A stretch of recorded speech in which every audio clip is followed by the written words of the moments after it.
Cái nói tổng gì đây à? Ai lúc xưa nào? Là chỉ lúc xưa nó về là lúc xưa bé còn ha. Họ bé đã tập thì bé chờ vậy.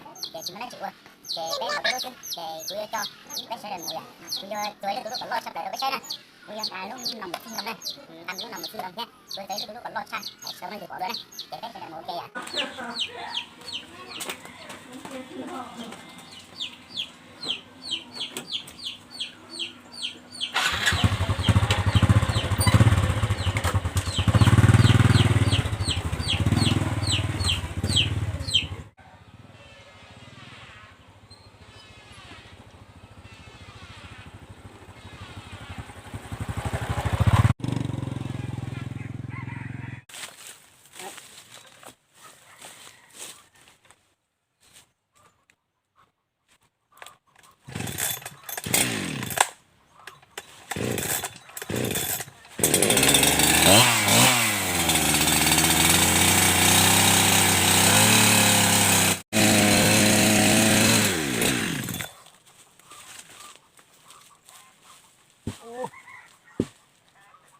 Tao lại nay trong cái gì nè, sưởi luôn còn nó này nè, tao cái sẽ để xây chả nè.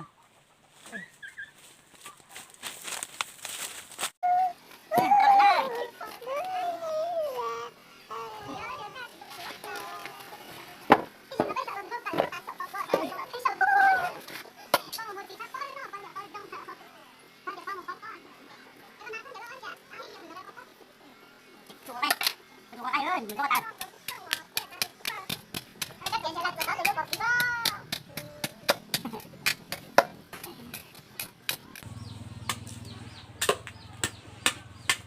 Chứa nước tàu đấy chú.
Lắc số tàu cái nó lo cơn lên, đây cản đây chỗ này cho có gì nè, số chĩa dưới chữ một tàu.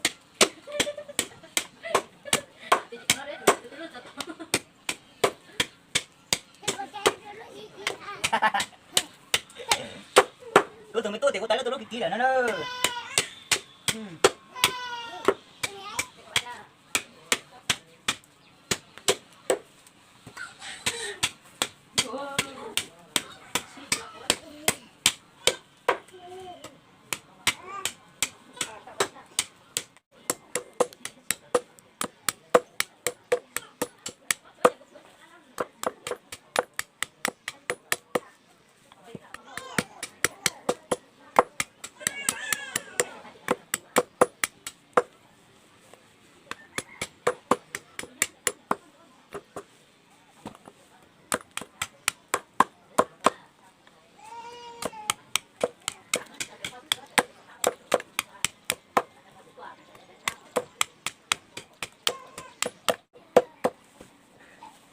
Ôi, sao lại nữa?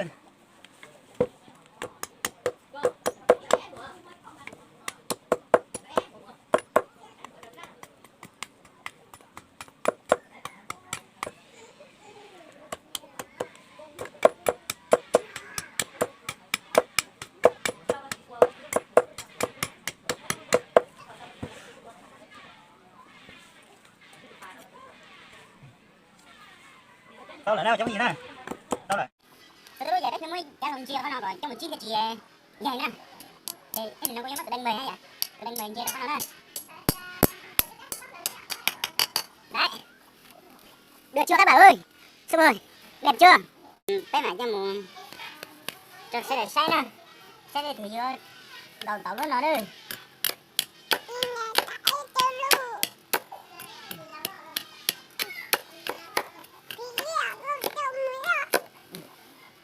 Ấy giờ nào cũng muốn thế tao luôn. Cho lùa chắc tử nè. Cho lùa chắc tử cho lùa. Một đầu bếp chi nè.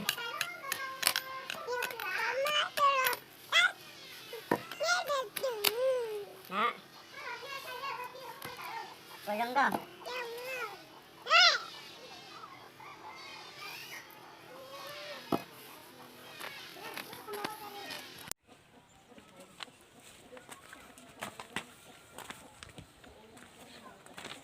nhớ đừng cho phân gì nè để nó cũng hở sâu tiền qua Tết nè nãy vậy thì bây giờ cũng muốn dán vào đây nha.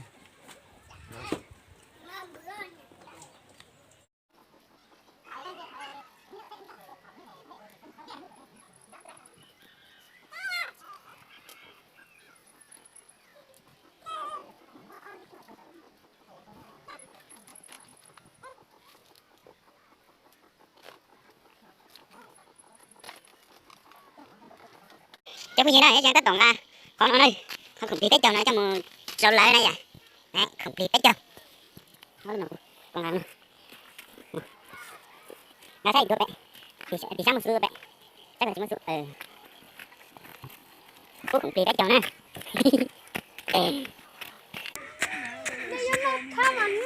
này bố bỏ này ta tổ cho nó ta này qua Tết nữa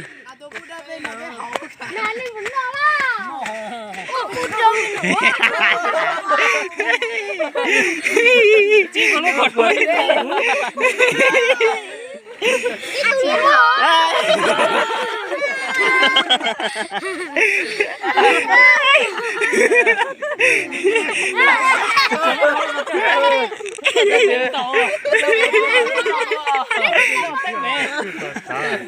chưa tách bé rồi này giờ chỉ sắp rồi nè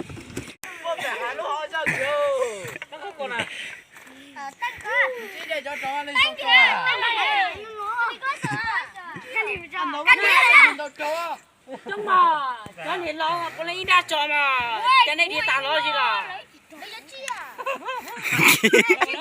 kính chào nhưng mà thì trọng là chỉ tàu liệu nhiều quá chẳng chịu lâu đó chị ô giờ đến đừng mồi rồi mà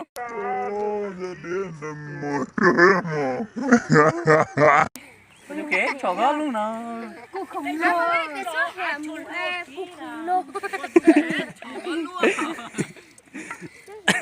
rồi cháu cũng tuột này luôn chết ơi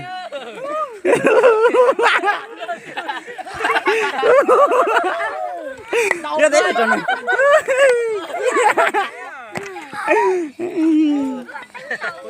nhớ cháu đâu ăn gì đâu là chỉ sắp lại đây cho bao nhiêu nè